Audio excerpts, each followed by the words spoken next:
So student, today we are going to discuss another important concepts that are related with the hemoglobin. तो बच्चों आज हम जरा haemoglobin की ब्रेक डाउन करेंगे और समझेंगे कि भाई हीमोग्लोबिन जो होता है इसका क्या स्ट्रक्चर्स होता है और हीमोग्लोबिन किस तरह फंक्शन करती है। ठीक है, उसके बाद फिर हम डिस्कस करेंगे कि सर हमारी बॉडी के अंदर कितनी हीमोग्लोबिन है और कितनी हीमोग्लोबिन के साथ कितनी ऑक्सीजन बाइंड करती है। ठीक है, हम आज उस चीज को भी काउंट करेंगे और फिर एट द एंड हम देखेंगे कि ऑक्सीजन और हीमोग्लोबिन का आपस में क्या रिलेशन होता है, किस टाइम पे हीमोग्लोबिन अपनी ऑक्सीजन को मतलब कि डाइवोर्स कर देती है या उसको धोखा दे देती है। वो सारी बातें हम यहाँ पर डिस्कस करेंगे। So everything that we will discuss today it's all related with the haemoglobin. ठीक है बच्चों। तो सबसे पहले तो बच्चों आपको पता होना चाहिए कि हीमोग्लोबिन क्या है। Sir haemoglobin is an important molecules and important part of your red blood sales. तो सर रेड ब्लड सेल्स का जो सबसे इंपॉर्टेंट पार्ट होता है वो हमारी हीमोग्लोबिन होती है। क्यों हमारे पास हीमोग्लोबिन आपके रेड ब्लड सेल्स का सबसे इंपॉर्टेंट पार्ट होती है? क्योंकि सर रेड ब्लड सेल्स का क्या काम होता है? रेड ब्लड सेल्स का काम होता है ऑक्सीजन को कैरी करना। तो वो बच्चों जो रेड ब्लड सेल आपकी ऑक्सीजन को कैरी करता है ना, वो कैरी इस हीमोग्लोबिन की मदद से करता है। देखिए मैं आपको अगर एक रेड ब्लड सेल हम यहाँ पर बना लेते हैं जस्ट टू अंडरस्टैंड, तो बच्चों इसको आपने कंसीडर करना है कि it's just your red blood sales. ठीक है, इसको आप कंसीडर करें but it's not a red blood sales, क्योंकि जो रेड ब्लड सेल होता है उसका साइज हमारे पास होता है डिस्कॉइड शेप। ठीक है, तो बट ये इसको आपको एक बात समझाने के लिए मैं इसको ड्रा कर रहा हूँ। ये हमारे पास है रेड ब्लड सेल और इस रेड ब्लड सेल के ऊपर जो मैंने 4 पाउचेस ड्रा की हुई हैं, इसको आप कंसीडर रखें it's your haemoglobin, it's your haemoglobin. और बच्चों इन पाउचेस के ऊपर आके क्या लगनी होती है? आपकी ऑक्सीजन। यहाँ पर ऑक्सीजन बाइंड होगी, यहाँ पर ऑक्सीजन बाइंड होगी, यहाँ पर ऑक्सीजन बाइंड होगी, यहाँ पर ऑक्सीजन बाइंड होगी। तो इसी तरह बच्चों आपका रेड ब्लड सेल पूरी बॉडी में मूव करता है। अब उसके पास हीमोग्लोबिन होती है, उस हीमोग्लोबिन के ऊपर ऑक्सीजन लगी होती है। फिर जिस जिस बंदे के पास आईडी कार्ड होता है, जिस जिस टिश्यू, मैं आपको बताऊंगा आज, मैंने आपको सेल्स का आईडी कार्ड भी बताना है कि आपको कैसे पता चलेगा कि इस सेल को ऑक्सीजन की जरूरत है, इस सेल को ऑक्सीजन की जरूरत नहीं है। ठीक है जी, उसके लिए आपके सेल्स के पास एक बड़ा स्पेसिफिक कार्ड होता है। तो बच्चों पहली बात तो ये हुई कि sir red blood cells is the important part of our blood. फिर रेड ब्लड सेल्स का सबसे इंपॉर्टेंट पार्ट क्या है? Sir haemoglobin. और बच्चों हीमोग्लोबिन का क्या काम होता है? ऑक्सीजन को कैरी करना। ठीक है, तो ये हमारे पास यहाँ पर कंसेप्ट क्लियर हो गया। अब इसी हीमोग्लोबिन का हम स्ट्रक्चर समझते हैं कि सर हीमोग्लोबिन की कितनी टाइप्स होती हैं और फिर टाइप्स के बाद हीमोग्लोबिन का स्ट्रक्चर किस तरह का होता है। ठीक है, तो सबसे पहले आपने एक बात याद रखनी है, we have different types of the haemoglobin. एक हमारे पास होती है हीमोग्लोबिन ए, ठीक है, इसको हम हीमोग्लोबिन A1 भी कहते हैं। उसके बाद आपके पास होती है हीमोग्लोबिन A2, फिर हमारे पास हीमोग्लोबिन होती है F। ठीक है, इनको हम ऐसे भी लिखते होते हैं HbA1, HbA2 और फिर हमारे पास होती है HbF। अब यहाँ पर बात खत्म नहीं होती बच्चों, ये नहीं कि सर जो आपने सामने लिख दी है हीमोग्लोबिन की सिर्फ इतनी ही टाइप्स होती हैं। हीमोग्लोबिन की बच्ची और टाइप्स भी होती हैं, जैसे कि हीमोग्लोबिन एक एप्सिलॉन होती है, जैसे वो एम्ब्रियो आपके पास बनता है ना माँ के पेट के अंदर ड्यूरिंग प्रेगनेंसी। हमारे पास जब फर्टिलाइजेशन होती है उसके बाद जो एम्ब्रियो बनता है, उस एम्ब्रियो से आगे जब जाइगोट्स वगैरह बनते हैं तो उस दौरान जो हीमोग्लोबिन की फॉर्म होती है ना उसको हम एप्सिलॉन कहते हैं। फिर उन एप्सिलॉन्स की भी आगे ना डिफरेंट चेंज होती है, but that is not the topic of today, वो उसको हम पीडियाट्रिक्स के अंदर डिस्कस करेंगे। तो यहाँ पर आपने सिंपल बात ये समझनी है कि एक हमारे पास जो हीमोग्लोबिन है that is A1 and the second one is the haemoglobin form that is the A2। बच्चों ये जो A1 और A2 होती है ये आपके एडल्ट्स के अंदर होती है ज्यादातर। किनके अंदर बच्चों प्रेजेंट होती हैं? एडल्ट्स के अंदर। अब इनमें से जो A1 होती हैं ये ज्यादा डोमिनेंटली एडल्ट्स के अंदर होती है, मतलब 95 to 97%, डिफरेंट बुक्स ने डिफरेंट बात लिखी है कि 95 से 97 तक आपके पास हीमोग्लोबिन A1 प्रेजेंट होती है। तो अगर वर्ड यूज करें आपके NRE MCQ एग्जाम के अंदर, डोमिनेंट हीमोग्लोबिन एडल्ट्स के अंदर कौन सी है? That is A1। A1 हमारे पास डोमिनेंट होती है। ठीक है, दूसरे नंबर पर कौन सी होती है? 2 to 3% हमारे पास, वो हमारे पास A2 आती है। ठीक है, थर्ड नंबर पर स्मॉल अमाउंट के अंदर बच्चों हीमोग्लोबिन F भी एडल्ट्स के अंदर प्रेजेंट होती है, but it's very small amount. ये चीज आपने याद रखनी है। इसके अलावा जो हीमोग्लोबिन F है बच्चों ये डोमिनेंटली प्रेजेंट होती है किन के अंदर? आपके फीटस के अंदर या चिल्ड्रंस के अंदर। बच्चों जो फीटस होता है ना, फीटस बच्चा जो हमारे पास बन जाता है बिल्कुल प्रॉपर, तो उसके अंदर ये हीमोग्लोबिन होती है F, जो still that baby is in the abdomen of the mother, या मतलब कि अभी वो माँ के पेट के अंदर ही है, जिसके अंदर हीमोग्लोबिन होती है F। And haemoglobin F is very naughty. Sir why haemoglobin F is very naughty? बच्चों ये हीमोग्लोबिन अगर ना बच्चे के अंदर प्रेजेंट होना तो वो बच्चा क्या नहीं कर सकता? सर्वाइव नहीं कर सकता। उसका रीजन क्या होता है, इस हीमोग्लोबिन के जो हीमोग्लोबिन एफ है ना, इसकी ऑक्सीजन के साथ बहुत अच्छी यारी है। हीमोग्लोबिन जो एफ है, it has the great affinity for the oxygen that is present in the blood of the mother. तो अगर एक बच्चा माँ के पेट के अंदर है, उसके अंदर हीमोग्लोबिन एफ है, उस हीमोग्लोबिन एफ की ऑक्सीजन की एफिनिटी ज्यादा होती है बच्चे, इसी वजह से तो जो हमारे पास मदर होती है ना, उसके ब्लड से ऑक्सीजन को क्या किया जाता है, वो बच्चा अपनी बॉडी के अंदर लेके जाता है। क्यों? क्योंकि उसके अंदर ये हाई अफिनिटी वाली हीमोग्लोबिन प्रेजेंट होती है। अगर ये हीमोग्लोबिन ना प्रेजेंट होती तो मदर की बॉडी से जो फीटस है उसकी बॉडी में प्रॉपर ऑक्सीजनेशन नहीं होनी थी, प्रॉपर ऑक्सीजन नहीं जानी, ठीक है। तो ये बात आपने याद रखनी, हर चीज के पीछे रीजन होती है। अगर अल्लाह ताला ने बच्चे को हीमोग्लोबिन एफ दिया है तो इसी वजह से दिए ताकि वो ज्यादा एफिनिटी शो करके मदर से ऑक्सीजन को अपने अंदर मतलब कि एक्सट्रैक्ट कर ले उसको। तो ये चीज आपने यहाँ पर याद रखनी है, कुछ फॉर्म जो हमारे पास हीमोग्लोबिन की होती है। अब यहाँ पर हम जो हीमोग्लोबिन होती है बच्चों, इन हीमोग्लोबिन का हम स्ट्रक्चर्स देखते हैं, ठीक है बच्चों। मैं इतनी डिटेल में नहीं जाऊंगा यहाँ पर हीमोग्लोबिन के बारे में, क्योंकि ये मुझे पता है आगे भी इन टॉपिक्स को हमने काफी दफा डिस्कस करना है। यहाँ पर हीमोग्लोबिन का हम लेते हैं स्ट्रक्चर के साथ। जो हीमोग्लोबिन होती है एक्चुअली में ये किस तरह की आपके पास बनी होती है, तो हमने कल भी एक बात डिस्कस की थी कि haemoglobin is the combination of two things. Haemoglobin is the combination of two things. बच्चों एक मेरे पास क्या होती है, ग्लोबिन चेन्स, हीम और ग्लोबिन होती है ना बच्चों। तो एक आपके पास हीम होती है और दूसरे नंबर पर आपके पास होती है ग्लोबिन चेन्स, ठीक है। हाँ जी, मुझे आपने बताना है इनमें से कार्बन डाइऑक्साइड किसके साथ बाइंड होगी जी स्टूडेंट्स। हीमोग्लोबिन की किस सर फॉर्म के साथ? ग्लोबुलर के। Very good.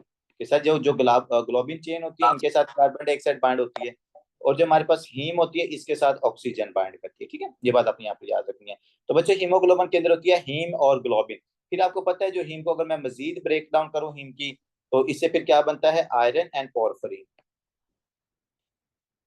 Iron and porphyrin. फिर जो आपका पोरफीरिन है, ये बात हमने कल भी की थी कि इसे एट द एंड बिलीरुबिन बन जाती है। फिर उस बिलीरुबिन को हम बॉडी से निकाल देते हैं। अच्छा, मुझे आपको में से कोई मुझे बता सकता है, ये जो मैंने आपके सामने हीमोग्लोबिन की ब्रेक डाउन की है, ये आपके बॉडी के किस ऑर्गन में होती है? सर स्प्लीन के अंदर। Very good. कि सर इसको हम कहते हैं complete haemolysis, that is called the complete haemolysis. और बच्चों जो कंप्लीट हीमोलाइसिस होती है वो आपकी स्प्लीन के अंदर होती है। ये बात आपने ज्यादा याद रखनी, जब मैं इतनी ज्यादा ब्रेक डाउन कराऊं ना, हीमोग्लोबिन को तोड़ के मैं आयरन और पोरफीरिन बना लूं, बिलीरुबिन बना लूं, इसको बच्चों हम कंप्लीट हीमोलाइसिस कहते हैं। और ये कंप्लीट हीमोलाइसिस आपकी स्प्लीन के अंदर होती है। हाँ, इनकम्प्लीट हीमोलाइसिस कहाँ पर होती है जी सदका? इनकम्प्लीट हीमोलाइसिस कहाँ पर होती है? Macrophages sir. नहीं, मैक्रोफेजिस तो यहाँ पर आपकी स्प्लीन के अंदर ही प्रेजेंट होते हैं ना, तो वो तो कंप्लीट लाइसिस में इन्वॉल्व होते हैं। तो बच्चों जो इनकम्प्लीट लाइसिस होती है ना, मतलब जिसमें आपका पूरा हीमोग्लोबिन नहीं टूटता, हीमोग्लो रेड ब्लड सेल टूटते हैं और रेड ब्लड सेल में से हीमोग्लोबिन निकल जाती है, बच्चों आपकी वो ब्लड सर्कुलेशन में होती है, ब्लड सर्कुलेशन। तो आज से आपने एक और नया कंसेप्ट याद रखना है सर, कंप्लीट लाइसिस स्प्लीन के अंदर होती है, लीवर्स के अंदर मतलब लीवर के अंदर होगी, या आपकी बोन मैरो के अंदर होती है, मतलब ये ऑर्गन्स के अंदर होती है। स्पेसिफिकली स्प्लीन का वर्ड आपने याद रखना है। इनकम्प्लीट हेमोलाइसिस आपकी ब्लड सर्कुलेशन में होती है। इसीलिए तो हम कहते हैं कि अगर किसी बंदे की बॉडी के अंदर मतलब उसकी ब्लड वेसल्स के अंदर हीमोलाइसिस हो रही है, तो उसके यूरिन के अंदर हीमोग्लोबिन आती है, जिसको हम हीमोग्लोबिन यूरिया कहते हैं, ठीक है। But that we will discuss in a pathology session as well. यहाँ पर आपको जरा हीमोग्लोबिन से मैंने बताना था कि भाई इसके अंदर हीम और ग्लोबिन होती है, ठीक है। अब वही उसमें से हमने क्या किया, एक हीमोग्लोबिन की हम एक फॉर्म ले लेते हैं, उसके स्ट्रक्चर को हम डिस्कस करते हैं। बच्चे हमने यहाँ पर हीमोग्लोबिन ए वन लिया है। हीमोग्लोबिन ए वन के अंदर हमारे पास दो चीजें, आपको एक तो पता चल गया कि सर हीम होगी और ग्लोबिन चेन होगी। बच्चों अगर आप इसको सेंट्रली देखो ना, तो ये आपको नजर आ रहा है हीम के मालिक्यूल, ये एक पूरी आपकी हीमोग्लोबिन का मालिक्यूल है। और इसके अंदर आपको एक तो हमें पता है ना हीमोग्लोबिन के अंदर हीम होती है, तो ये बच्चों आपको सेंट्रलाइज हीम नजर आ रही है। इसके अलावा दूसरे नंबर पर क्या होती है सर, ग्लोबिन चेन्स। तो यहाँ पर आप अगर आप नोटिस करो तो आपको दो ग्लोबिन चेन्स नजर आ रही है। एक तरफ हमारे पास होती है अल्फा चेन, क्या on one side we have the alpha chains. और कितनी आपके पास अल्फा चेन होती है बच्चों, दो। अल्फा चेन हमारे पास होती हैं 2। इसी तरह बच्चों आपके पास होती हैं बीटा चेन्स, और 2 ही मेरे पास बीटा चेन्स होती है। नजर आ रही है, ये देखो B1 B2 अल्फा 1 अल्फा 2। तो कुल मिला के जो आपका हीमोग्लोबिन होता है सर, उसमें हीम के मालिक्यूल्स होते हैं और ग्लोबिन्स की चेन्स होती हैं। अगर A1 हीमोग्लोबिन है ना, तो उसमें अल्फा 2 मतलब कि 2 अल्फा चेन्स होती हैं और 2 हमारे पास बीटा चेन्स होती हैं। जो अल्फा 2 होता है ना, ये जो हीमोग्लोबिन A2 है, उसके अंदर हमारे फिर उसके अंदर ना वो गैमा चेन्स भी आ जाती हैं। तो लेकिन जो A1 है, इसके अंदर आपने ये अल्फा और बीटा चेन्स को याद रखना, ये इसका स्ट्रक्चर होता है। अब आगे डिस्कस करते हैं कि सर और हमारे पास हीमोग्लोबिन से रिलेटेड कंसेप्ट यहाँ पर उन्होंने क्या एक्सप्लेन किया है। सबसे पहले देखो, normal adult haemoglobin is composed of the 4 polypeptide सब यूनिट्स। तो मैंने आपको बता दिया ना कि 4 चेन्स होंगी, 2 अल्फा चेन है, 2 आपके पास बीटा चेन्स होंगी।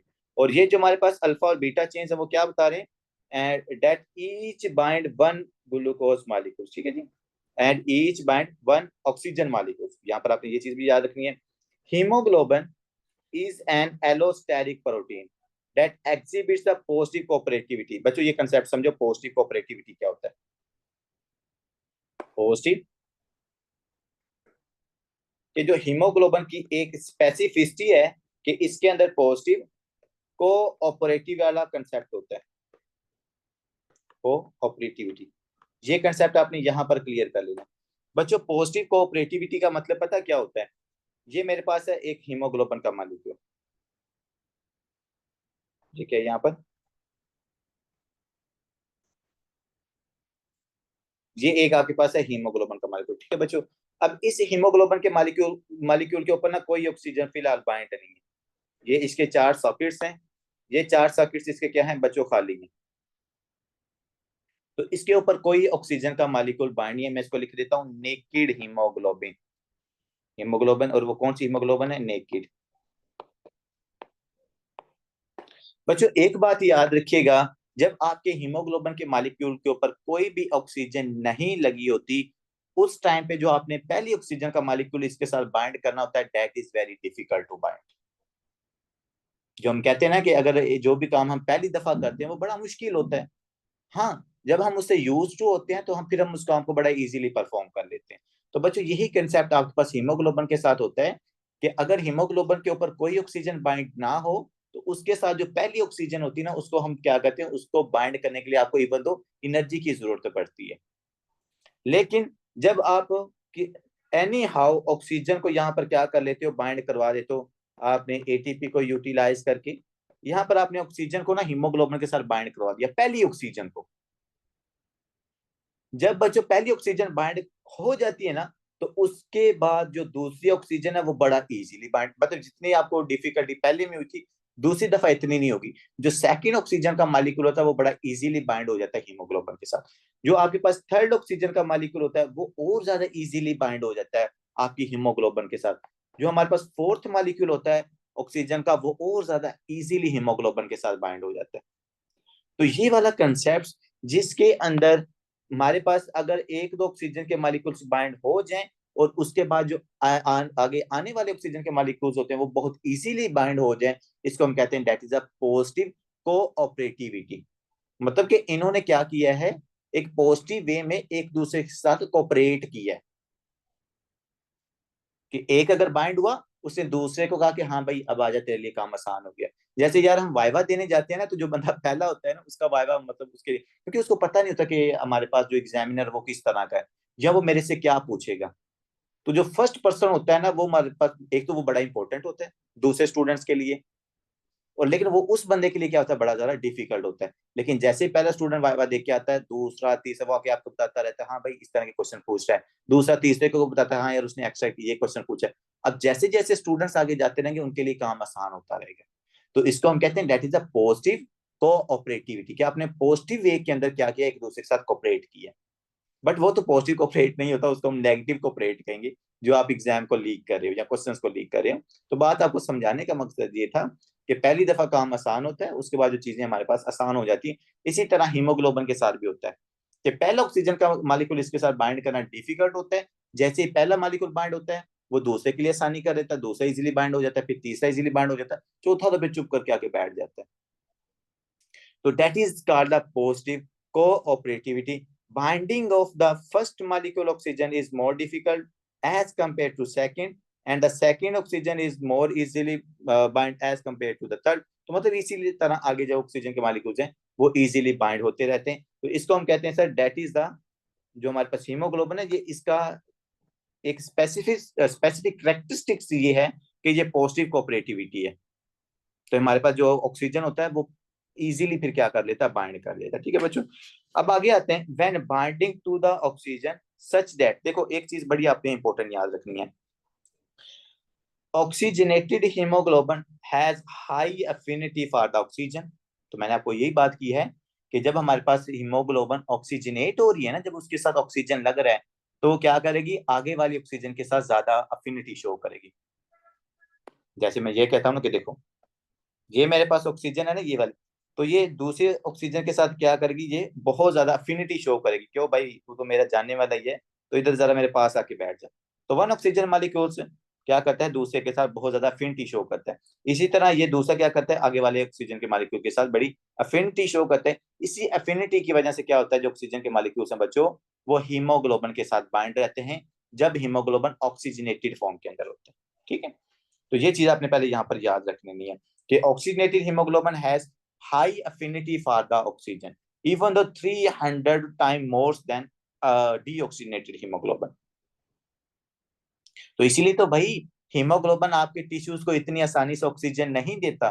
जो हम पढ़ते आ रहे हैं ना शुरू से कि ऑक्सीजनेटेड ब्लड गया उसने ऑक्सीजन दे दी, भाई इतनी जल्दी ऑक्सीजन नहीं वो देता। अभी मैं आपको बताऊंगा किस टाइम पे वो क्या क्या चीजें देखकर आपका जो हीमोग्लोबिन होता है ना वो फिर ऑक्सीजन को देता है उनको, फिर वो डीऑक्सीजनेटेड फॉर्म के अंदर जाता है। तो oxygenated haemoglobin has high affinity for the oxygen to bind with it. आगे आते बच्चों डीऑक्सीजनेटेड हीमोग्लोबिन। अब डीऑक्सीजनेटेड हीमोग्लोबिन क्या है बच्चों, डीऑक्सीजनेटेड हीमोग्लोबिन का मतलब ये है जो आपके पास पहले मॉलिक्यूल को रिमूव कर दे। मतलब आपने कार्ड चेक किया टिश्यू का, उसको ऑक्सीजन चाहिए थी, आपने उसको दे दी है ऑक्सीजन, ये आपने टिश्यू को दे दी है ऑक्सीजन।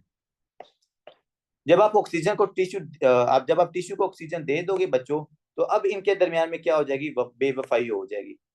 मेन टू से कि अब इनके दरमियान जो अफिनिटी थी ना वो क्या है, आहिस्ता आहिस्ता कम होना शुरू हो जाएगी जब इनके दोस्त यहाँ से जाना शुरू हो जाएंगे। तो whenever there is an unloading of the oxygen is started, there is a less affinity between the oxygen molecules.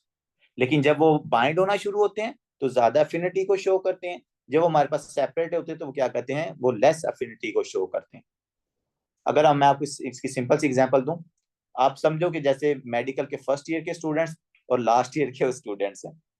First year वाले जो स्टूडेंट होते हैं वो बड़े ऑक्सीजनेट होते हैं, वो एक दूसरे के साथ, वो तेरा नाम अली है भाई, वो आपका नाम मतलब कि सफिया है, ये सपूरा है, ये सदका है। तो उनकी आपस में बड़ी ना मतलब पॉजिटिव वाइब्स होती हैं, बड़ी आपस में ऑक्सीजनेशन होती है, बड़ा आपस में कोऑपरेट करते हैं वो एक दूसरे के साथ।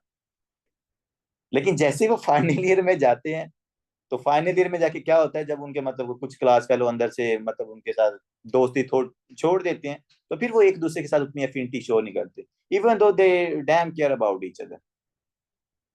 तो ये ऑक्सीजनेटेड हीमोग्लोबिन फर्स्ट ईयर वाले स्टूडेंट समझ लो, और डीऑक्सीजनेटेड हीमोग्लोबिन फाइनल ईयर वाले स्टूडेंट समझ लो। ठीक है, आई थिंक अब आपको ये ज्यादा समझ आ गया होगा कि फर्स्ट ईयर वाले क्या करते हैं, ज्यादा अफिनिटी शो करते हैं। इसी तरह जो हमारे पास ऑक्सीजनेटेड हीमोग्लोबिन है ये ज्यादा ऑक्सीजन को बाइंड करके रखती है, और जो डीऑक्सीजनेटेड हीमोग्लोबिन है जब हमारे पास ऑक्सीजन के मॉलिक्यूल्स अनलोड होना शुरू हो जाते हैं, फिर वो कहते हैं चलो भाई तू भी निकल जा, अब तू भी निकल जा, तो फिर they easily unload their other molecules of the oxygen. ठीक है, तो ये चीज आप यहाँ पर याद रखना है। Deoxygenated haemoglobin has low affinity for the oxygen, promotes unloading of the oxygen. ठीक है, जब अफिनिटी कम होगी तो तब भी क्या करेंगे, हम ऑक्सीजन के मॉलिक्यूल्स को हीमोग्लोबिन से रिमूव करेंगे। ठीक है बच्चों, ये बात आप यहाँ पर याद रखनी है। अभी तक हमने 3-4 बातें डिस्कस की हैं। हीमोग्लोबिन के कौन कौन से स्ट्रक्चर्स होते हैं sir, A1, A2 and F1। उसके बाद जो हीमोग्लोबिन A1 होती है उसके अंदर अल्फा चेन्स और बीटा चेन्स होती है। ठीक है, इसी तरह हमारे पास और जो हीमोग्लोबिन होता है, फिर हमने उसका स्ट्रक्चर देखा ना, 2 अल्फा होते हैं 2 बीटा होते हैं। फिर हमने उसका जो स्पेसिफिक कैरेक्टरिस्टिक थे that is the positive cooperativity, कि इसके अंदर हीमोग्लोबिन की एक कैरेक्टरिस्टिक्स है कि जब ये अपने साथ ऑक्सीजन को वन फर्स्ट ऑक्सीजन मॉलिक्यूल को बाइंड कर लेती है तो ये दूसरों के लिए आसानी पैदा कर देती है, तो दूसरे मॉलिक्यूल्स होते हैं वो इजीली बाइंड करना शुरू कर देते हैं। फिर बच्चों आता है अफिनिटी ऑफ द ऑक्सीजन।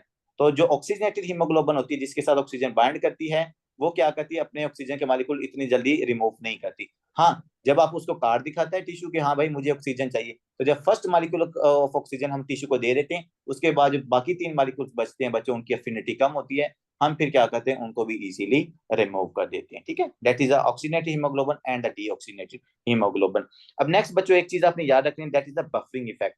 ये बायोकेमिस्ट्री का कंसेप्ट है। यहाँ पर आपने सिंपल बात ये याद रखनी है कि हमारे पास जो प्रोटीन होती है ना हीमोग्लोबिन के अंदर, the protein component of the haemoglobin act as a buffer for hydrogen ions as well. तो जो प्रोटीन पार्ट है हमारे पास हीमोग्लोबिन का, वो क्या करता है, हाइड्रोजन आयंस की भी बफरिंग में हेल्प करता है। ये सिंपल सी लाइन आपने फिलहाल याद रखनी। बफरिंग वाला पूरा टॉपिक हम पढ़ेंगे जब पीएच के अंदर, उसके बाद इंशाल्लाह इसके ऊपर हम दोबारा डिस्कशन करेंगे आकर। आगे आते हैं बच्चों मायोग्लोबिन। किसी का माइक ऑन है यार, काइंडली माइक अपना बंद कर लो, वो बार बार आवाज आ रही है लेक्चर के अंदर। बच्चों आगे देखते हैं myoglobin protein, hemoglobin, and we have the another globin that is the myoglobin protein, जो आपके मसल से निकलती है, ये वाली प्रोटीन। ठीक है बच्चों, अब मायोग्लोबिन जो प्रोटीन होती है इसकी भी अपनी कुछ खसूसियात होती हैं। सबसे पहली खसूसियत मायोग्लोबिन प्रोटीन की ये होती है कि इसके पास सिर्फ सिंगल पॉलीपेप्टाइड मालिक्यूल होता है। जैसे इनके पास 4 पेप्टाइड मालिक्यूल थे ना, 2 अल्फा 2 बीटा, मायोग्लोबिन भाई चीता है, इसके पास सिर्फ एक पॉलीपेप्टाइड चेन होती है। ये बात याद रखिएगा, ये क्वेश्चन पूछा जा सकता है कि मायोग्लोबिन के अंदर कितनी पॉलीपेप्टाइड चेन होती है, वो हमारे पास 1 ही होती है। इसके बाद आते हैं मायोग्लोबिन से रिलेटेड सबसे इंपॉर्टेंट कॉन्सेप्ट ये है कि बच्चों इसकी ऑक्सीजन के साथ अफिनिटी ज्यादा होती है। Myoglobin has the higher affinity. यार माइक फिर आपका ऑन है, मैं क्या करूं आप लोगों का।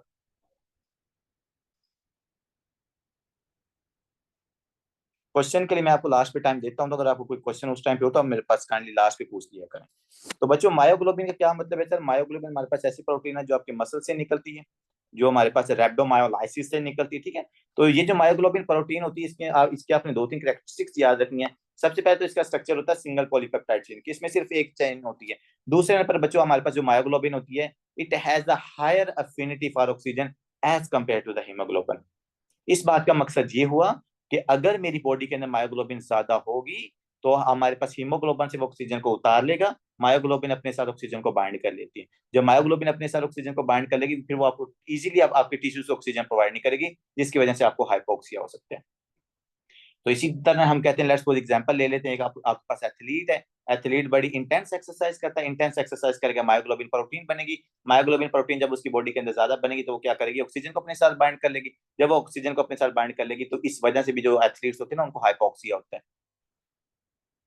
ये बड़ा इंपॉर्टेंट कंसेप्ट है जो आपने याद रखना। हाँ, इसके अलावा अगर किसी पेशेंट के अंदर कोई पैथोलॉजी है जिसकी वजह से मायोग्लोबिन प्रोटीन ज्यादा हो रही है, तो उस पेशेंट के अंदर भी आपको हाइपोक्सिया या हाइपोक्सीमिया वाली सिम्टम्स नजर आती हैं। क्यों?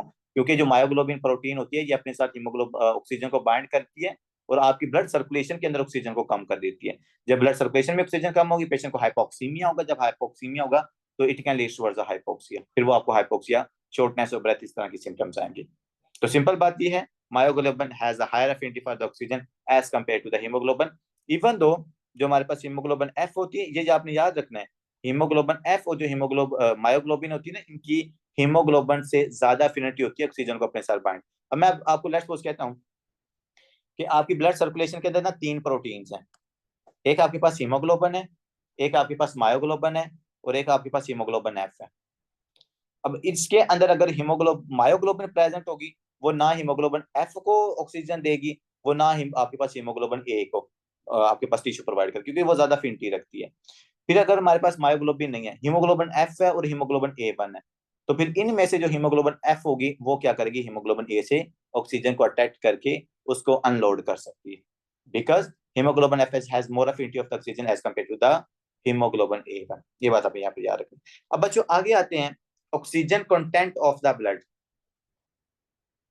क्या है, oxygen content of the blood.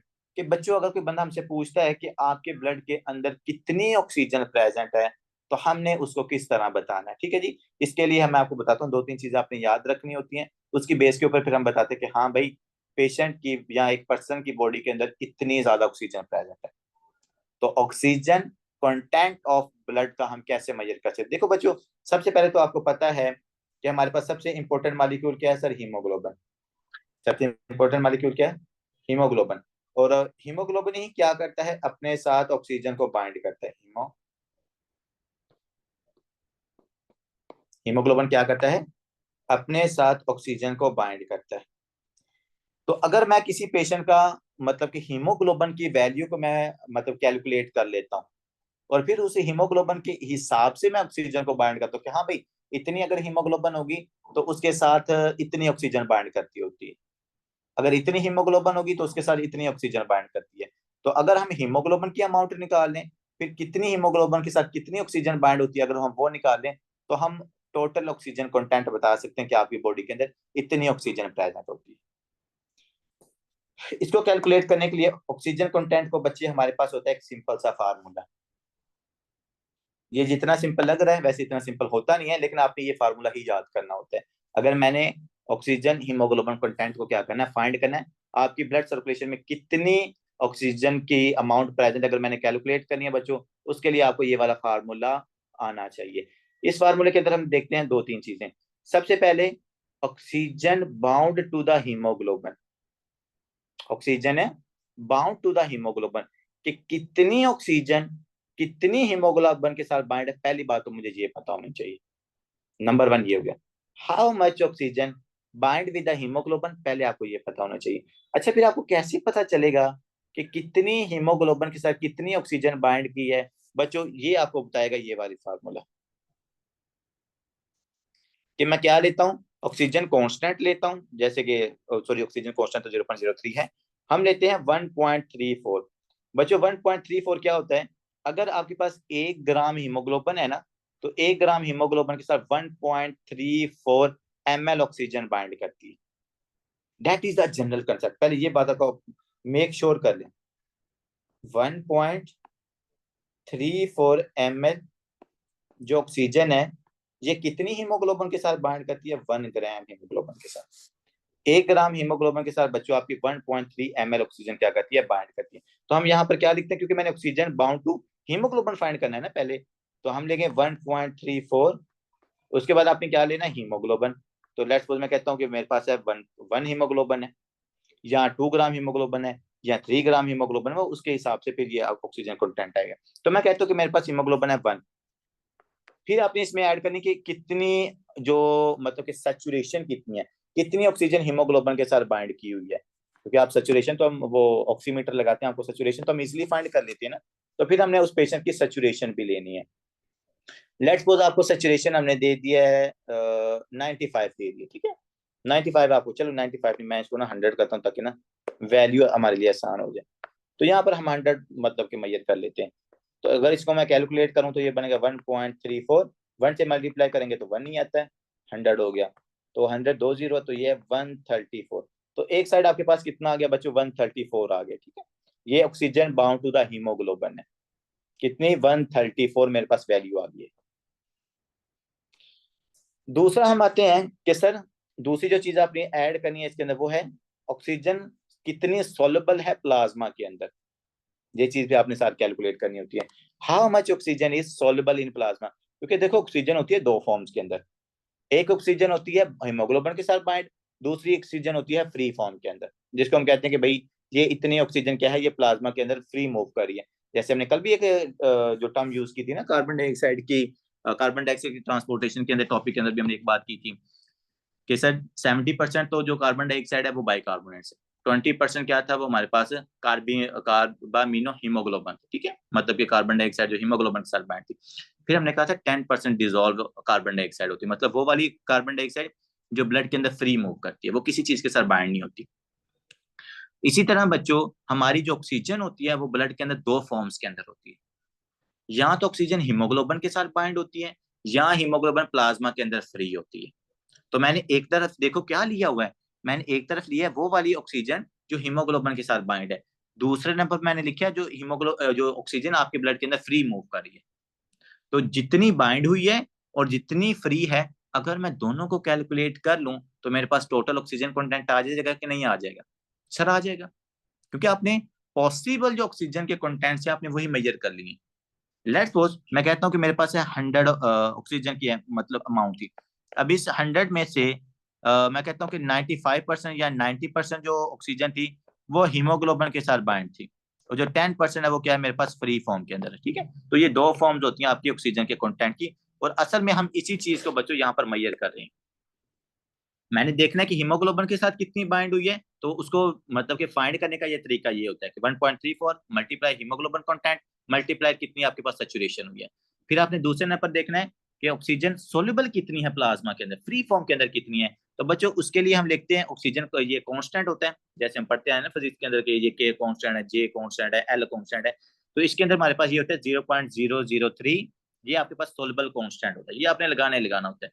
फिर इसके साथ आपने जो चीज ऐड करनी है that is the partial pressure of the oxygen, जो कि वो भी आप इजीली मेजर कर लेते हो। ठीक है, जो अगर आप ऑक्सीमीटर देखो ना तो ऑक्सीमीटर के ऊपर ये पार्शियल प्रेशर ऑफ ऑक्सीजन भी आ रहा होता है।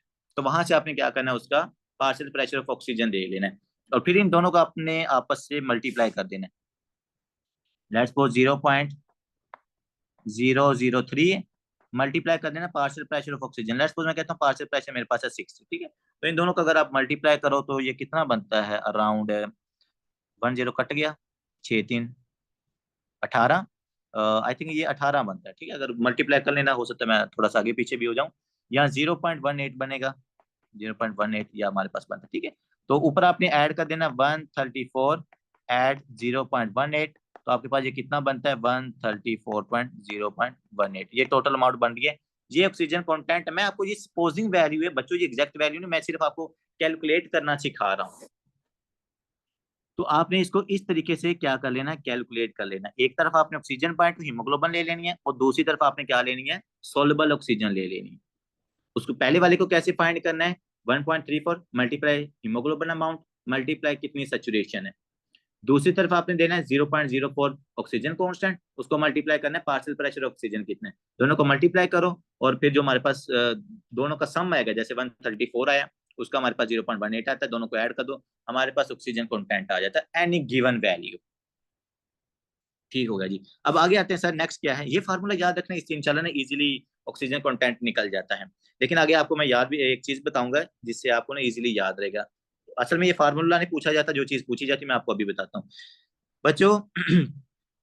हमने पास सबसे पहले क्या देना है, SaO2। SaO2 का सबको पता है कि saturation of the arterial blood with the oxygen, कि कितनी ऑक्सीजन जो है ना वो हीमोग्लोबिन के साथ बाइंड होता है, उसको हम सैचुरेशन ही कहते हैं। तो SaO2 का उन्होंने आपको मतलब बताया हुआ है। 0.003 क्या होता है, ये सोल्यूबल कांस्टेंट होता है, मतलब ये कांस्टेंट होता है, ये वैल्यू चेंज नहीं होती। PaO2 क्या है, ये पार्शियल प्रेशर ऑफ ऑक्सीजन है, मतलब जो ऑक्सीजन फ्री फॉर्म के अंदर होती है। ठीक है, एक बात याद रखिएगा, चलो मैं आपको यहीं पर बता देता हूँ, जो पार्शियल प्रेशर क्रिएट्स होते हैं ना वो हमेशा फ्री फॉर्म से होते हैं। कार्बन डाइऑक्साइड की अगर मैं पार्शियल प्रेशर की बात करूं बच्चों, जितनी कार्बन डाइऑक्साइड फ्री फॉर्म के अंदर होती है ना सिर्फ वही प्रेशर क्रिएट करती है। इसी तरह जितनी ऑक्सीजन फ्री फॉर्म के अंदर होती है वही पार्शियल प्रेशर को क्रिएट करती है। तो आज आपने कंसेप्ट एक याद रख लेना है, partial pressure is created by free forms of the gaseous, जो किसी के साथ वो हीमोग्लोबिन के साथ बाइंड नहीं होती, जो बाइकार्बोनेट्स की फॉर्म में कन्वर्ट नहीं होती, जो बिल्कुल फ्री मूव कर रही होती ना आपके ब्लड के अंदर, जो मैंने यहाँ पर भी बताया था कि डिसॉल्व ऑक्सीजन या डिसॉल्व कार्बन डाइऑक्साइड, तो ये वाले आपके पास पार्शियल प्रेशर को ना जनरेट करती होती है free forms of the gases. आगे आओ बच्चों, normally 1 gram haemoglobin can bind to the 1.34 ml of the oxygen. ये है मेन टॉपिक कि कितनी हीमोग्लोबिन के साथ कितनी ऑक्सीजन बाइंड करती है बच्चों। 1 ग्राम जो हीमोग्लोबिन होती है ना उसके साथ 1.34 ml ऑक्सीजन बाइंड करती है। आपकी बॉडी में कितनी हीमोग्लोबिन, आपकी एचबी कितनी है सर, 15 ग्राम हमारे पास, जहाँ मतलब 14 15 16 इस तरह की आपकी एचबी लिखी होती है ना। हम नॉर्मल लेते हैं कि अगर आपकी 15 ग्राम हीमोग्लोबिन आपकी एचबी है ना बच्चों, तो 15 को आप मल्टीप्लाई करो। तुम लोगों ने श्योर किया ना।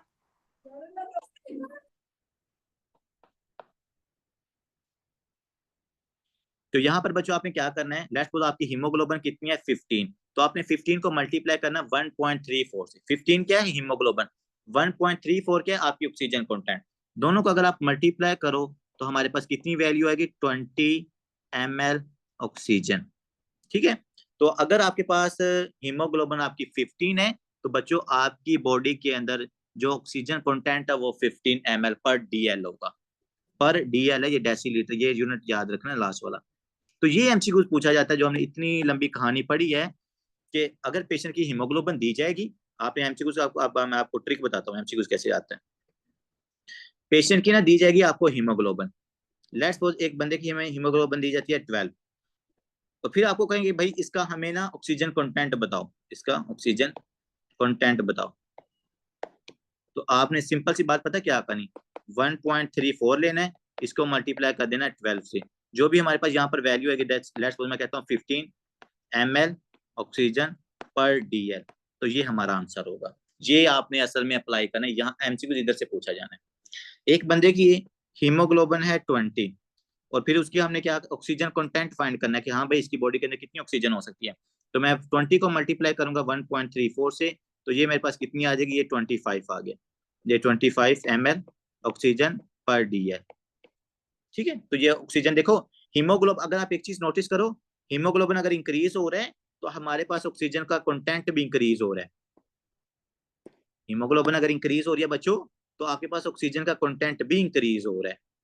अब आते हैं किसी अनीमिक पेशेंट के साथ, लेट्स सपोज यहाँ पर हमने सदका की HB निकाली, तो इनकी HB निकलती है 8, फिर मैंने 8 को मल्टीप्लाई किया 1.34 के साथ, तो ये अगर मेरे पास इसको 1.34 से मल्टीप्लाई करूं तो अराउंड 11 आएगा। ठीक है, तो जो इनका ऑक्सीजन कंटेंट है ना, जिसकी बॉडी के अंदर ऑक्सीजन जाएगी, तो सदका आपकी जो ऑक्सीजन का कंटेंट है बच्चे वो भी कम होगा। समझे? तो इसीलिए आपने नोटिस किया होगा आप जल्दी फटीग हो जाते होगे, आपको जल्दी थकावट हो जाती होगी, आप सिर्फ 8-10 घंटे पढ़ते हैं तो आप थक जाते हो। तो उसका रीजन क्या है, हीमोग्लोबिन कम है, तो हीमोग्लोबिन कम होने की वजह से मेरी बॉडी के अंदर ऑक्सीजन का कंटेंट भी कम है। तो ऑक्सीजन का कंटेंट कम होगा तो मेरे टिश्यूज को ऑक्सीजन नहीं मिलेगी, मेरे टिश्यूज फटीग में जाएंगे, टायर्डनेस में जाएंगे, तो मुझे वही लिथार्जी फील होगा। तो जैसे haemoglobin increase, oxygen content increase, जैसे हीमोग्लोबिन कम, ऑक्सीजन कंटेंट आपका कम हो जाएगा। ठीक है बच्चों, तो सिंपल चीज ये याद रखनी है। लेट्स सपोज मैं दरियाफ्ती लेता हूँ हीमोग्लोबिन, अब दरियाफ्ती हीमोग्लोबिन आ जाती है 30, क्या आ जाती है हमारे पास, इसकी हमने हीमोग्लोबिन ली, वो आ गई है 30। तो सबसे पहले तो ये बात है कि 30 हीमोग्लोबिन बच्चे बहुत ज्यादा है, इनको पॉलीसाइथीमिया हो सकता है। तो लेकिन हमने ऑक्सीजन कंटेंट देखना है, तो 1.34 मल्टीप्लाई करना है मैंने, 30 को 1.34 से मल्टीप्लाई करूंगा तो ये अराउंड 35 आ गया लेट्स सपोज। तो इनका जो ऑक्सीजन कंटेंट है वो 35 मिली ml ऑक्सीजन पर DL है, इतना इनका ऑक्सीजन कंटेंट आ रहा है। लेकिन ये इनकी इतनी ऑक्सीजन बॉडी में जाएगी नहीं, इनकी इतनी रिक्वायरमेंट हो चुकी है, इतना ऑक्सीजन कंटेंट इनको चाहिए, लेकिन अगर इतना नहीं मिल रहा, इन पेशेंट को शॉर्टनेस ऑफ ब्रेथ होगी। बात समझ रहे? तो पॉलीसाइथीमिया वाले पेशेंट्स के अंदर ये प्रॉब्लम भी आपको नजर आती है। जी मैडम। सर तो जो ऊपर आपने जो कुछ फॉर्मूला बताया तो वो कब यूज करना फिर? मैडम वो आपने यूज करने, मैं आपको कह रहा हूँ दो चीजें की, दो हमारे पास फार्मूले, एक मेरे पास ये कि अगर आपने ऑक्सीजन का कंटेंट फाइंड करना है, टोटल ऑक्सीजन का कंटेंट हमने टोटल फाइंड करना है। अब जिसके अंदर आपको हीमोग्लोबिन वगैरह का नहीं पता अभी किसी भी चीज का, आपको सैचुरेशन का भी नहीं पता था, ठीक है, अब आपने सैचुरेशन निकालनी है, उसका पार्शियल प्रेशर निकालना है, उसकी हीमोग्लोबिन निकालनी है, सबको आपने ऐड करना है, फिर जाके आपको ऑक्सीजन कंटेंट निकलेगा। ठीक है, जो कि हमारे पास इतना लंबा फार्मूला बन जाता है। लेकिन हम तो यहाँ पर ऐसे तो नहीं ना कर सकते, मतलब पेशेंट आपके पास हॉस्पिटल में आया है तो मोस्ट ऑफ द केसेस के अंदर हमें ये फार्मूला याद भी नहीं रहता, तो लेकिन मैंने उस बंदे का ऑक्सीजन कंटेंट फाइंड करना है, तो फिर मैं सिंपल यही करूंगा, हीमोग्लोबिन। ये दूसरा उसका अल्टरनेटिव तरीका है। अल्टरनेटिव तरीका ये है, 1.34 आपको याद होना चाहिए कि 1 ग्राम हीमोग्लोबिन के साथ 1.34 जो ऑक्सीजन है वो बाइंड करती है। तो मैं उसकी हीमोग्लोबिन लेता हूँ, सिंपली 1.34 से मल्टीप्लाई कर दूंगा। अगर उसकी हीमोग्लोबिन कम है, उसका ऑक्सीजन कंटेंट भी कम आएगा, अगर उसकी हीमोग्लोबिन ज्यादा है, उसका ऑक्सीजन कंटेंट आपके पास ज्यादा आ जाएगा। ठीक है, सिंपली मैं आपको यही तो कह रहा था कि जो चीज हमने याद रखनी है वो ये वाली है कि किस तरह हम ऑक्सीजन कंटेंट निकाल सकते हैं। ठीक है बच्चों, अब आई होप सो मैं 3-4 आपको एग्जांपलें दी हैं तो आपको पता चल गया होगा इन सारी ऑक्सीजन कंटेंट को फाइंड करने का तरीका। नेक्स्ट बच्चों वो क्या कहते हैं, decrease haemoglobin there is a decrease oxygen content of the arterial blood. तो मैंने भी आपको बच्चों ये बताया कि अगर आपकी हीमोग्लोबिन कम होगी, मैंने आपको क्वांटिटेटिवली मेजर करके भी दिखा दिया है। जैसे हमने सदका की ऑक्सीजन कंटेंट देखा था ना, हीमोग्लोबिन डिक्रीज, तो इनका जो ऑक्सीजन का कंटेंट है वो भी डिक्रीज हो गया। With decrease haemoglobin there is a decrease oxygen content. ठीक है, but no change in the oxygen saturation and the partial pressure of oxygen. तो कह रहे हैं भाई हीमोग्लोबिन से जो हमारे पास सैचुरेशन है और जो आपके पास पार्शियल प्रेशर है ना, वो इफेक्ट नहीं होगा। बच्चों अगर आप एक चीज नोटिस करो ना, मैंने आपको ऑलरेडी ऊपर भी बताया था कि जो पार्शियल प्रेशर होता है वो फ्री ऑक्सीजन का होता है। वो किसका होता है? फ्री ऑक्सीजन का होता है। तो अगर मेरे पास ऑक्सीजन बाइंड नहीं ना करी आपके पास हीमोग्लोबिन के साथ, तो भाई जितना मर्जी मतलब कि फ्री फॉर्म के अंदर ऑक्सीजन रहे, पार्शियल प्रेशर हमारे पास वही रहेगा। हीमोग्लोबिन कम है, पार्शियल प्रेशर आपका ठीक रहेगा। हीमोग्लोबिन ज्यादा है, पार्शियल प्रेशर आपका उसी तरह करेगा, क्योंकि partial pressure is not affected by haemoglobin. Haemoglobin से क्या चीज इफेक्ट हो रही है बच्चों? हीमोग्लोबिन से आपका ऑक्सीजन कंटेंट इफेक्ट होता है, जो ऑक्सीजन अल्टरनेटिवली बाउंड करती है आपकी हीमोग्लोबिन के साथ, ठीक है। तो देयर जा oxygen delivery to the tissues, एक फार्मूला ये भी देख लें, oxygen delivery to the tissues depend upon the cardiac output and the oxygen content of the blood.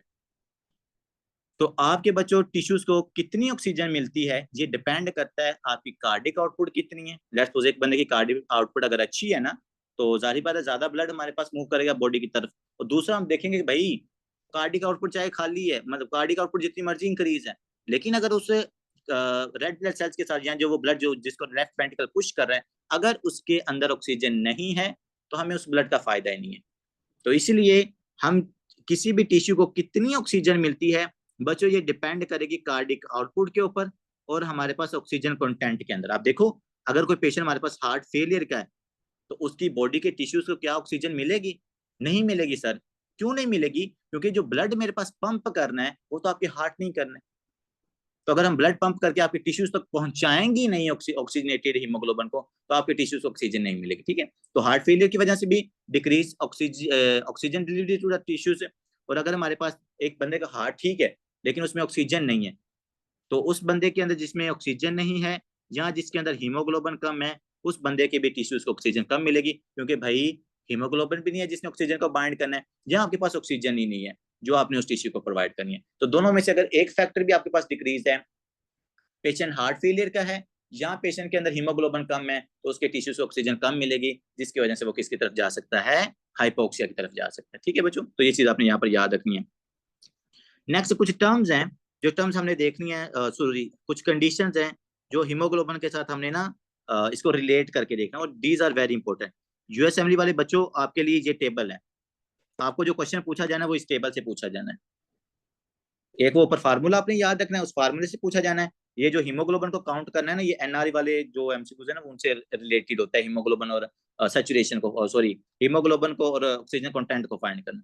जो हमारे पास एमएलई वाले बच्चे हैं ना, उनके लिए ये चारों सिचुएशन से एमसीक्यूज पूछा जाता है। इवन दो हमने इनको पांचों सिचुएशन को आगे जाके अलग-अलग भी डिस्कस करना है, लेकिन यहाँ पर चूंकि वो ऑक्सीजन कंटेंट को डिस्कस कर रहे थे, उन्होंने यहाँ पर इसको साथ लिख दिया, and it's very good step कि उन्होंने इधर इकट्ठा ही लिख दिया। बच्चों अब आपने एक चीज समझनी है, सारा रोला है कि कितनी ऑक्सीजन कितनी हीमोग्लोबिन के साथ बाइंड हुई है, और किस कंडीशन के अंदर ये जो चीज है ऑक्सीजन हीमोग्लोबिन के साथ बाइंड नहीं होगी, वो हमने बातें यहाँ पर डिस्कस करनी है। सबसे पहले मैं देखता हूँ कि यार एक बंदा है कार्बन मोनोऑक्साइड, उसको पॉइजनिंग हुई है। एक पर्सन है जिसको कार्बन मोनोऑक्साइड की क्या हुई है? पॉइजनिंग हुई है। बच्चों कार्बन मोनोऑक्साइड पॉइजनिंग वाले पेशेंट के अंदर हमने ये चार सिचुएशंस देखनी है। कौन कौन सी? कि उस पेशेंट के अंदर टोटल ऑक्सीजन कंटेंट कितना है, उसके बाद देखेंगे ऑक्सीजन का पार्शियल प्रेशर कितना रहता है, उसके बाद देखेंगे ऑक्सीजन की सैचुरेशन कितनी रहती है, उसके बाद हम देखते हैं कि हीमोग्लोबिन की कंसंट्रेशन क्या है उस पेशेंट के अंदर। अब लेट्स सपोज हम कोई भी बंदा आप में से ले लेते हैं कि जैसे यहाँ पर हमें किसकी जरूरत नहीं, जरूरत तो सबकी है। चलें जी डॉक्टर मून को ले लेते हैं। डॉक्टर मून एक फैक्ट्री में काम करता है, उस फैक्ट्री के अंदर गैस का सिलेंडर फटता है, कार्बन मोनोऑक्साइड के साथ क्या हो जाता है? इनका सामना हो जाता है। अब इनका कार्बन मोनोऑक्साइड के साथ सामना होता है, तो आफ्टर एक्सपोजर डॉक्टर मून आता है डॉक्टर फैज के क्लिनिक के अंदर। अब डॉक्टर फैज क्या करना चाहता है? डॉक्टर फैज पहले ये चार कंडीशंस उसके अंदर देखेगा। हाँ भाई हीमोग्लोबिन को भी मैंने देखना है, तेरी हीमोग्लोबिन तो नहीं चेंज हुई, मैं ऑक्सीजन की सैचुरेशन देखूंगा, पार्शियल प्रेशर देखूंगा, टोटल ऑक्सीजन कंटेंट देखूंगा डॉक्टर मून के अंदर। बच्चों कार्बन मोनोऑक्साइड की पॉइजनिंग की वजह से क्या आपकी हीमोग्लोबिन के ऊपर कोई इफेक्ट होगा? नहीं। आपकी हीमोग्लोबिन तो भाई ब्लड के अंदर है, वो तो वैसे की वैसे रहेगी, आपकी हीमोग्लोबिन के ऊपर कोई इफेक्ट नहीं होगा। हीमोग्लोबिन का इफेक्ट किन के अंदर होता है? अनीमिया वाले पेशेंट के अंदर, जिनके अंदर आयरन कम होती है या जिनके अंदर मैक्रोसिटिक अनीमिया होता है, तो हीमोग्लोबिन बच्चे उन लोगों के अंदर इफेक्ट होती है। अब ये जो कार्बन मोनोऑक्साइड एक्सपोजर वाला बंदा है, इसमें हीमोग्लोबिन के ऊपर कोई इफेक्ट नहीं पड़ता। याद रखिएगा कार्बन मोनोऑक्साइड वाले पेशेंट के अंदर हीमोग्लोबिन नॉर्मल रहती है। ये इसी तरह इनको हम कहते हैं, ये एरोज वाले क्वेश्चंस होते हैं जो यू वर्ल्ड के अंदर लिखे हुए हैं, तो इनकी हीमोग्लोबिन नॉर्मल। बच्चों ऑक्सीजन की सैचुरेशन, थोड़ी देर पहले मैंने आपको बताया था कार्बन मोनोऑक्साइड की अफिनिटी हीमोग्लोबिन के साथ ज्यादा है एज कंपेयर, जो हमारे पास कार्बन मोनोऑक्साइड है ना, कार्बन मोनोऑक्साइड क्या करेगी, हमारे पास आपकी हीमोग्लोबिन के साथ बाइंड हो जाती है और ये ऑक्सीजन को बाइंड नहीं होने देगी। इधर देखिए, कार्बन मोनोऑक्साइड है, यहाँ पर मेरे पास क्या बनी है, हीमोग्लोबिन बनी है, ठीक है। अब हीमोग्लोबिन के साथ आपको पता है नॉर्मली क्या बाइंड करती है सर, नॉर्मली इसके साथ ऑक्सीजन बाइंड करती है, इसके यहाँ पे सॉकेट्स के ऊपर। लेकिन अब कार्बन डाइऑक्साइड आ गया, कार्बन डाइऑक्साइड क्या कर गया, ओ माय गॉड, मैं आज तुझे ऑक्सीजन बाइंड नहीं होने दूंगी, तो ऑक्सीजन की जगह पर जो कार्बन मोनोऑक्साइड है बच्चों, वो हीमोग्लोबिन के साथ बाइंड हो जाती है। तो कार्बन डाइऑक्साइड मोनोपॉइजनिंग वाले पेशेंट्स के अंदर बच्चों याद रखिएगा, हीमोग्लोबिन के साथ जहां पर ऑक्सीजन लगनी थी वहां पर अब क्या लगेगी, कार्बन मोनोऑक्साइड लगेगी।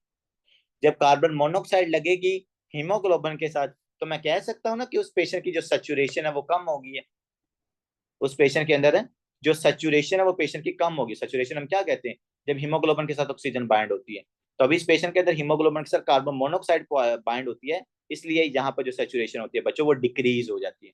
तो डॉक्टर मून, आपके अंदर जो SaO2 है, जो नॉर्मली 97 या 98% होती है, वो आपके अंदर 60-55 तक आ जाएगी। क्यों? क्योंकि ऑक्सीजन की जगह पर कार्बन मोनोऑक्साइड आपकी बॉडी में गई थी, वो कार्बन मोनोऑक्साइड आपकी हीमोग्लोबिन के साथ बाइंड होके उसने ऑक्सीजन की सैचुरेशन कम कर दी, ठीक है। अब आपका मैंने देखना है पार्शियल प्रेशर। बच्चों आपका पार्शियल प्रेशर डॉक्टर मून आपका इफेक्ट नहीं होगा, क्योंकि जो आपकी बॉडी के अंदर ऑक्सीजन है वो फ्री, क्योंकि पार्शियल प्रेशर बनता फ्री ऑक्सीजन से, तो जो ब्लड के अंदर फ्री ऑक्सीजन है वो तो प्रेजेंट है ना, उसके ऊपर तो कोई इफेक्ट नहीं आ रहा। तो जो पार्शियल प्रेशर ऑफ ऑक्सीजन होता है बच्चों, वो कार्बन मोनोऑक्साइड पॉइजनिंग वाले पेशेंट के अंदर नॉर्मल होता है। फिर आगे बात करते हैं ऑक्सीजन कंटेंट की, टोटल ऑक्सीजन कंटेंट की, वो आपके पास डिक्रीज हो जाएगा। डॉक्टर मून आपका ऑक्सीजन कंटेंट कम हो जाएगा, उसका रीजन क्या है, क्योंकि हमने कहा था कि सर ऑक्सीजन कंटेंट होता है कि जितनी हीमोग्लोबिन होती है और उसके साथ जितनी ऑक्सीजन बाइंड होती है, उससे हमने क्या करना था, ऑक्सीजन कंटेंट निकालना था।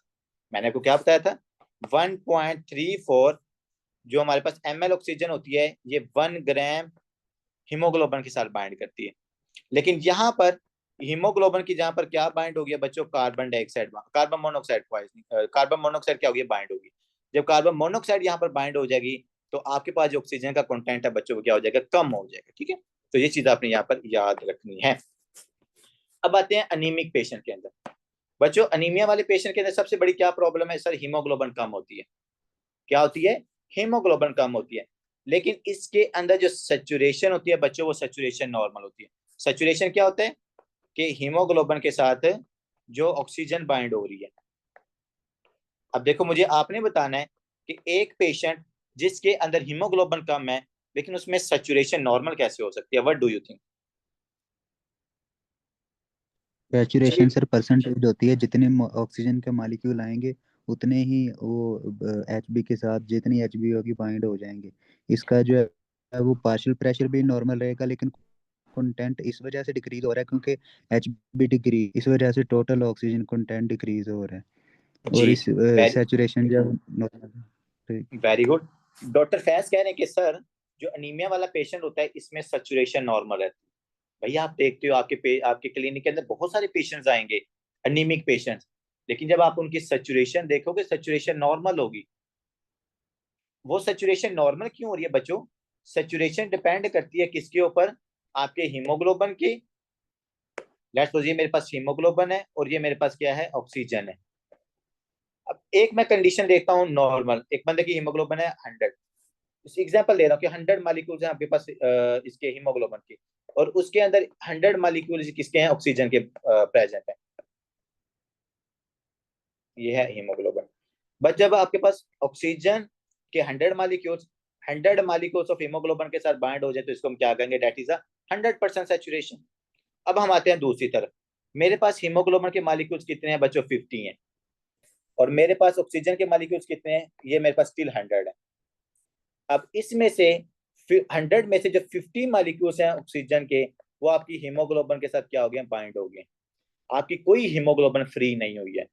तो जो सैचुरेशन होती है कितनी ऑक्सीजन हीमोग्लोबिन के साथ बाइंड हुई है। तो यहाँ पर आपके जितने ही, अब देखो 50 के 50 मालिक्यूल हैं, सबके साथ ऑक्सीजन बाइंड हो गई है, तो इसलिए हम कहेंगे यहाँ पर सैचुरेशन क्या है, स्टिल 100% है। कोई हीमोग्लोबिन यहाँ पर खाली हुआ है 50 में से, नहीं सर, 50 के 50 मालिक्यूल के साथ ऑक्सीजन लगी है। इसी तरह मैं कहता हूँ कि मेरे पास 10 हीमोग्लोबिन के मालिक्यूल है, अगर 10 के साथ ऑक्सीजन लग जाए, इसका क्या मतलब, 100% सैचुरेशन है। सैचुरेशन कब आपकी ड्रॉप होती है, अगर आपके पास हीमोग्लोबिन प्रेजेंट है लेकिन उसके साथ ऑक्सीजन बाइंड नहीं कर रही, इसको हम कहेंगे भाई अब आपके पास जो हीमोग्लोबिन है वो खाली है, इसके साथ ऑक्सीजन बाइंड नहीं हो रहा। तो जब हीमोग्लोबिन के साथ ऑक्सीजन बाइंड नहीं होता फिर हम उसको कहते हैं भाई सैचुरेशन कम है।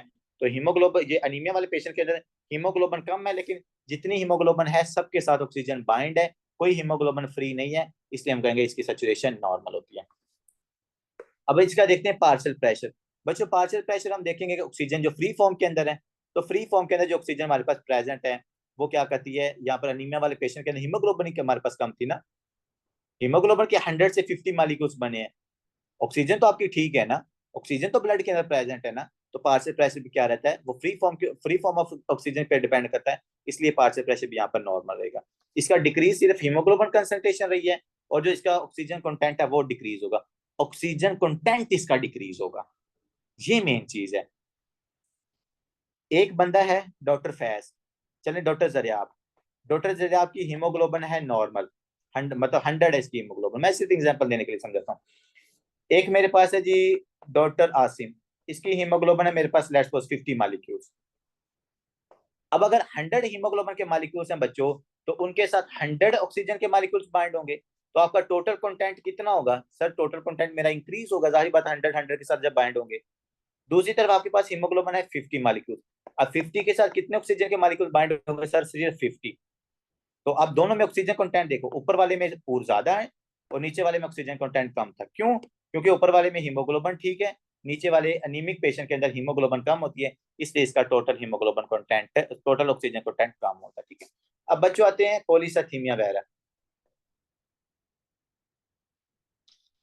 सबसे पहले पॉलीसाइथेमिया वेरा होता क्या है बच्चों, पॉलीसाइथेमिया वेरा के हम डिफरेंट टाइप्स पढ़ेंगे, एक प्राइमरी पॉलीसाइथेमिया होता है, एक हमारे पास सेकेंडरी पॉलीसाइथेमिया होता है, ठीक है। इसमें होता ये है कि जो आपके रेड ब्लड सेल्स की कंसंट्रेशन होती है बच्चों वो ज्यादा हो जाती है, रेड ब्लड सेल्स की जो कंसंट्रेशन होती है वो ज्यादा हो जाती है, रेड ब्लड सेल्स की प्रोडक्शन ज्यादा हो जाती है, उससे बड़े सारे रीजन होते हैं, एरिथ्रोपोइटिन ज्यादा प्रोड्यूस होना शुरू हो जाती है, आपकी बोन मैरो में कोई ट्यूमर है तो आपके पास रेड ब्लड सेल्स की ज्यादा प्रोडक्शन हो जाए। इवन दो आपने देखा होगा कि जो लोग माउंटेन्स के अंदर रहते हैं ना, वो आपको उनकी स्किन रेडिश नजर आती है, डिड यू नोटिस, जो लोग माउंटेन्स या हाई एल्टीट्यूड के ऊपर रहते हैं ना बच्चों, उनकी स्किन आपको रेडिश नजर, रेड कलर की नजर आती है, ठीक है, उनकी चिक्स बड़ी रेड होती हैं। अब इसका ये मतलब नहीं है कि वो ज्यादा एप्पल खाते हैं तो इस वजह से उनकी स्किन रेड होती है बच्चों, नहीं, उनके अंदर पॉलीसाइथेमिया वाला, पॉलीसाइथेमिया होता है वेरा नहीं, पॉलीसाइथेमिया होता है कि उनका जो रेड ब्लड सेल्स की प्रोडक्शन होती है ना उनकी बॉडी के अंदर ज्यादा होती है, क्योंकि देखो हाई एल्टीट्यूड के ऊपर रह रहे होते हैं, हाई एल्टीट्यूड के ऊपर ऑक्सीजन का पार्शियल प्रेशर कम होता है एक्सटर्नल इन्वायरमेंट की, जब ऑक्सीजन का पार्शियल प्रेशर कम होता है तो उनकी बॉडी के अंदर ऑक्सीजन कम जाती है, जब ऑक्सीजन कम जाती है तो आपकी बॉडी कंपनसेटरी के तौर पर एरिथ्रोपोइटिन बनाती है, एरिथ्रोपोइटिन रेड ब्लड सेल्स को बनाती है, तो ऑक्सीजन की अमाउंट अगर आपकी बॉडी के अंदर कम है तो erythropoietin red blood sales production को ज्यादा कर देती है। हाई एल्टीट्यूड वाले बंदे रहे कम ऑक्सीजन में रहे हैं तो उनकी बॉडी ज्यादा रेड ब्लड सेल्स को बना के कंपनसेट करती है उसको, उस चीज को, ठीक है। तो ये चीज आपने यहाँ पर याद रखनी है, polycythaemia is the increase production of the red blood sales, ठीक है। तो देखो इसमें हीमोग्लोबिन भी ज्यादा होगी, अब इसमें सैचुरेशन क्या है, नॉर्मल है, जितनी ऑक्सीजन है वो हीमोग्लोबिन के साथ बाइंड हो रही है, पार्शियल प्रेशर भी इसका ठीक है, यहाँ पर ऑक्सीजन का कंटेंट इंक्रीज होगा, दैट इज इंपॉर्टेंट थिंग। पूछा जाता है किस कंडीशन के अंदर ऑक्सीजन का कंटेंट इंक्रीज होता है, जब हीमोग्लोबिन ज्यादा होगी बच्चों, ये ज्यादा होगा, जब हीमोग्लोबिन हमारे पास कम होगी या जब आपकी सैचुरेशन कम होगी ना तब ऑक्सीजन का कंटेंट हमारे पास कम होता है। तो इस कंडीशन के अंदर ये आपने बाहर रट्टा लगाना है ना, तो ये बाहर कंडीशन है जिसमें ऑक्सीजन कंटेंट कम होता है, बाकी सबके अंदर डिक्रीज होता है। बच्चों मैथमोग्लोबिनीमिया, अब मैथमोग्लोबिनीमिया जिसके अंदर हमारे पास फेरिस से फेरिक कंडीशन हो जाती है, ठीक है, तो उस कंडीशन के अंदर जो हीमोग्लोबिन आपके पास फेरिस ऑक्सीनेटेड फॉर्म से डीऑक्सीनेटेड फॉर्म में चला जाता है, यहाँ पर भी हीमोग्लोबिन की जो कंटेंट है बच्चों वो ठीक रहेगा, हीमोग्लोबिन इफेक्ट नहीं होती इसके अंदर। इसमें आपके पास जो ऑक्सीजन है ना वो ऑक्सीजन बाइंड नहीं करती हीमोग्लोबिन के साथ, क्योंकि हीमोग्लोबिन अपने स्ट्रक्चर को चेंज कर लेती है, वो फेरिस से फेरिक में चला जाता है, तो इसलिए ये आपको कंडीशन ऐसी मिलेगी जिसमें जो ऑक्सीजन की सैचुरेशन है बच्चों वो कम हो जाएगी, क्योंकि जो फेरिस फॉर्म है वो ऑक्सीजन की साथ अफिनिटी शो करती है, फेरिक शो नहीं करती, तो यहाँ पर आपके हमारे पास सैचुरेशन कम होगी लेकिन जो पार्शियल प्रेशर वो ठीक रहेगा, ठीक है, क्योंकि जो फ्री फॉर्म ऑक्सीजन की वो यहाँ पर ठीक रहेगी, क्योंकि यहाँ पर सैचुरेशन कम हो रही, देखो इस नंबर 1 के अंदर सैचुरेशन कम थी, ऑक्सीजन कंटेंट कम हुआ, नंबर 4 के अंदर ऑक्सीजन कंटेंट सैचुरेशन कम थी, यहाँ पर भी हमारे पास ऑक्सीजन कंटेंट कम होगा, क्योंकि हमें 3 चीजें चाहिए ऑक्सीजन कंटेंट के लिए, हीमोग्लोबिन, ऑक्सीजन और फिर उन दोनों का आपस में बाइंड होना। अगर हीमोग्लोबिन कम है ऑक्सीजन कंटेंट आपके पास, टोटल ऑक्सीजन कंटेंट कम हो जाएगा। अगर आपके पास ऑक्सीजन कम है, टोटल ऑक्सीजन कंटेंट कम हो जाएगा। अगर दोनों आपस में बाइंड नहीं हो रहे, मतलब उनकी सैचुरेशन कम है, ऑक्सीजन कंटेंट आपके पास कम होगा। ठीक है बच्चों, अब लास्ट पे आते हैं condition number 5, that is a cyanide poisoning. बच्चों साइनाइड पॉइजनिंग के अंदर कोई कंटेंट चेंज नहीं होता, ये बड़ा इंपॉर्टेंट, आप इसको रटा लगा लो, या वैसे मैं इसका कंसेप्ट भी आगे जाके आपको बताऊंगा। साइनाइड पॉइजनिंग के अंदर ना आपकी हीमोग्लोबिन इफेक्ट होती है साइनाइड के अंदर, ना आपकी सैचुरेशन इफेक्ट होती है, ना आपके पास ऑक्सीजन का पार्शियल प्रेशर इफेक्ट होता है, ना आपका ऑक्सीजन कंटेंट इफेक्ट होता है। तो सर फिर साइनाइड पॉइजनिंग कैसे होती है? तो वो ये मैं आपको बताऊंगा। इसके अंदर जो इलेक्ट्रॉन ट्रांसपोर्ट चेन होती है ना, इलेक्ट्रॉन ट्रांसपोर्ट चेन इसके अंदर इनहिबिट हो जाती है। तो जिसकी वजह से जो आप ऑक्सीजन तो जा रही होती है आपके टिश्यू के पास, लेकिन वो टिश्यू जो होता है ना, वो ऑक्सीजन को यूटिलाइज नहीं कर पाता, वो उससे एटीपी नहीं बना पाता। तो वो एटीपी की प्रोडक्शन ना होने की वजह से साइनाइड टॉक्सिसिटी की वजह से आपको सिम्टम्स आती हैं। उसके haemoglobin, partial pressure, saturation, total content सारा कुछ नॉर्मल होता है सायानाइड के साथ। ठीक है बच्चों, तो यहाँ पर हमने डिस्कस किया haemoglobin, oxygen content of the haemoglobin and different pathological conditions that are related with the oxygen content components. ठीक है सर क्वेश्चन है